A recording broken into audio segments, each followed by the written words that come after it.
મિત્રો, મેહુલભાઈ અત્યારે બાથરૂમ કરવા જતા હતા, અચાનક જ બેભાન થઈ ગયા છે. અત્યારે એને હોસ્પિટલમાં લઈ જવામાં આવ્યા છે. સરકારી જેતપુર હોસ્પિટલ છે, અહીંયા લઈ જવામાં આવ્યા છે. અત્યારે મેહુલભાઈ બેભાન અવસ્થામાં હોસ્પિટલ અમે પહોંચાડ્યા છે. અત્યારે ટ્રીટમેન્ટ એની ચાલુ છે.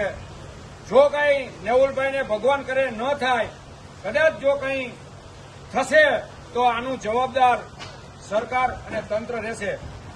બીજું, જો મેહુલભાઈને કંઈ થયું તો આખા ગુજરાતના ખેડૂત અહીંયા આવશે.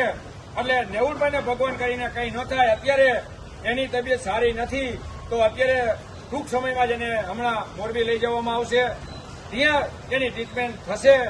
અને જો મેહુલભાઈ ત્યાં કરે ભગવાન કરીને સારું જ એને થઈ જશે એવી ભગવાનભાઈ આપણે પ્રાર્થના કરી. કદાચ જો કંઈ એને થયું તો આખા ગુજરાતના કાલે ખેડૂત અહીંયા આવશે, એની પૂછપરછ કરવા માટે આવશે.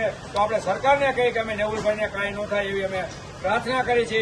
નક્કી આખા ગુજરાતના ખેડૂતને અમે અહીંયા કાલે બોલાવવાના છીએ. અસ્તુ ભારત માતા કી જય. બંધ કરી